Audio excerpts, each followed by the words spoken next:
Congo devient rapidement l'un des plus gros producteurs au monde. C'est le jackpot pour Léopold II. L'homme d'affaires recueille enfin les fruits de son acharnement. En moins d'une décennie, il double sa fortune personnelle. Les 10 années suivantes, il la triple. Pendant que Léopold II, roi créateur d'empire, bâtit de somptueuses constructions en Belgique avec son magot, des centaines de milliers de Congolais perdent la vie, victimes d'exactions, d'épuisement ou le plus souvent de maladies. En 40 ans de conquête, on estime que la population congolaise aurait pu diminuer de moitié. Il est impressionnant de constater le zèle avec lequel les agents se dévouent à leurs fonctions. Pour ma part, je trouve que le Congo est gouverné avec beaucoup d'humanité. Vicomte William Mountmorres. J'ai observé plus d'atrocités dans les rues de Londres que lors de mon voyage au Congo. Mrs. Mary Sheldon, journaliste anglaise.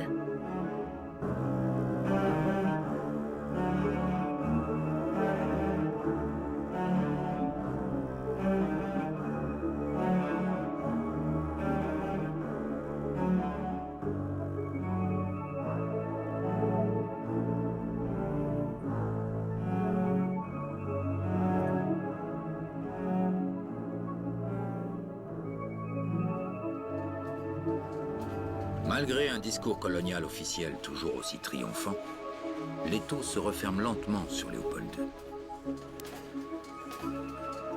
Les témoignages critiques de missionnaires protestants, comme ceux du métis américain William Shepard, se multiplient. Shepard, qui s'était enfoncé profondément dans le pays à la recherche de témoins, fait circuler des récits détaillés en Europe et aux États-Unis. Le chef nous a conduits à côté d'une palissade en bois.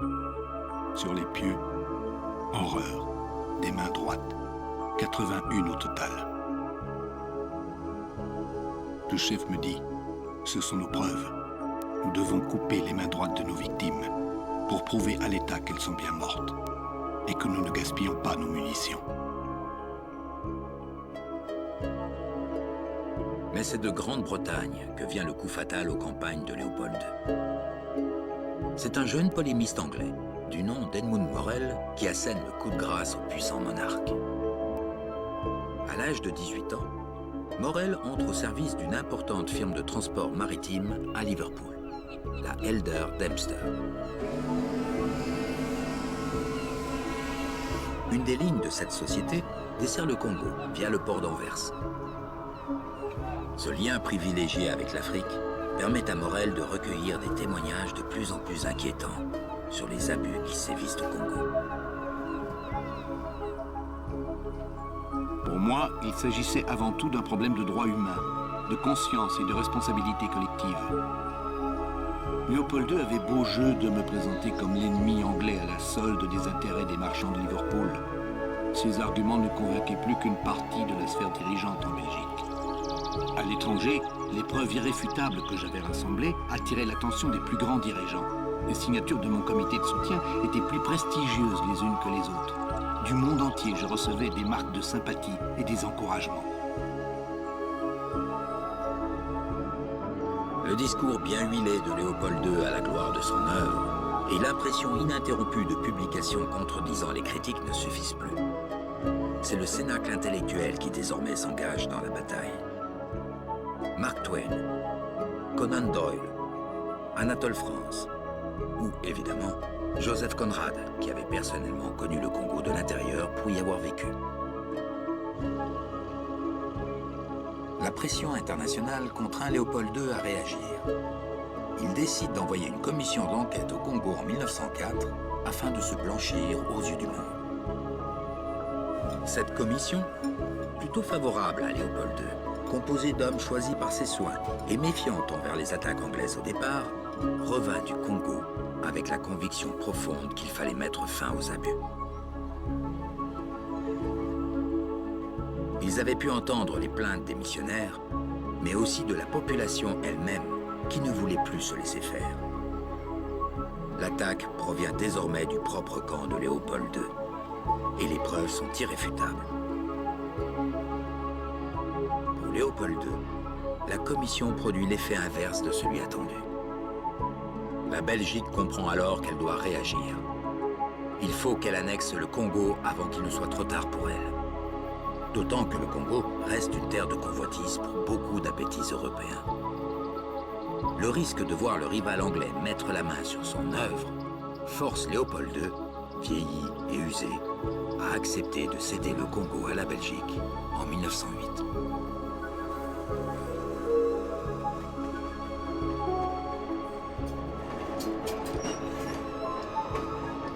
Avec cette concession royale, la mission de Morel s'achève sur une victoire éclatante. De son côté, le vieux roi se retrouve à nouveau isolé, comme au début de l'aventure congolaise.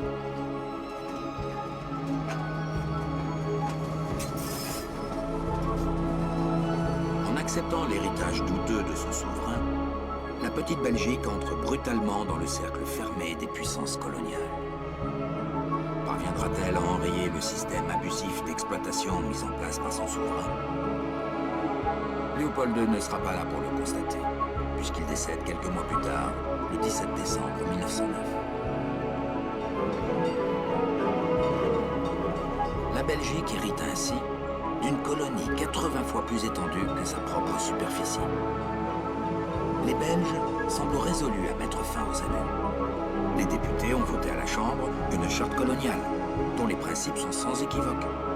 Le travail forcé, les mauvais traitements sont désormais interdits. La Belgique entend construire au Congo une société plus juste et plus humaine. C'est alors que des jeunes gens pleins d'espoir s'apprêtent à partir pour le Congo. Le père Van Wing était de ceux-là. Du Congo, je ne connaissais pas grand-chose. Mais au séminaire, nous lisions beaucoup. Des récits de voyage, des études ethnologiques, les biographies des grands missionnaires. Quand l'un de ces pionniers rentrait d'Afrique, il venait nous voir. C'est avec eux que j'ai découvert les premières images du continent noir. Un Dieu que c'était beau.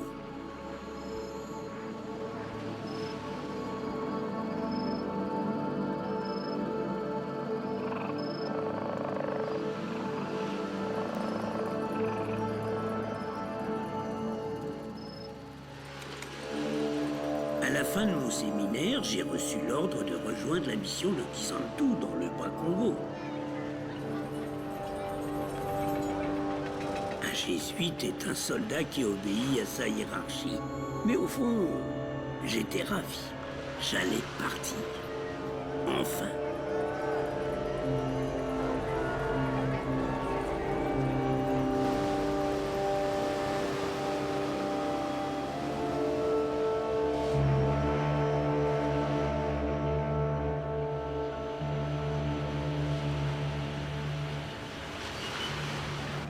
Je suis arrivé à Kisantu, où j'ai vécu la vie des missionnaires itinérants. Tout était à faire. C'était grisant. Il fallait instruire, évangéliser, organiser la vie des paroisses, créer des écoles, des hôpitaux. On allait bâtir une société chrétienne.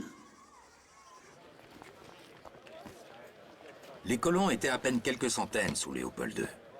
Ils sont maintenant près de 4000. Mais la Belgique n'encourage pas les Blancs à s'installer. À la différence de l'Algérie française, le Congo doit être une colonie d'exploitation, pas de peuplement. Les nouveaux arrivants doivent se mettre au service de l'appareil économique et le rendre plus performant. Aux yeux des colons, les Noirs, s'ils veulent s'élever et assumer leur part de responsabilité, doivent apprendre à partager les convictions et les pratiques des Blancs dans tous les domaines. La religion, la morale, la médecine, la sexualité. Comme il y a encore peu de Blancs, ce sont des Noirs qui remplissent les fonctions d'assistants, d'infirmiers, employés et ouvriers. « 1914. Un coup de tonnerre secoue la planète. La guerre éclate en Europe. Elle va bientôt s'étendre à l'Afrique. Le Congo belge n'est pas épargné. On envoie son armée combattre les Allemands en Afrique orientale. Plusieurs milliers d'indigènes sont recrutés comme porteurs. Les Congolais se montreront d'excellents soldats. Beaucoup mourront à la tâche.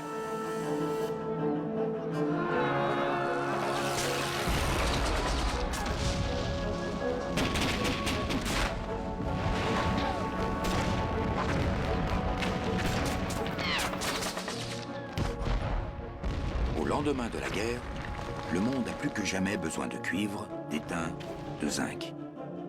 Il a besoin d'or et de diamants. Le Congo va les lui fournir.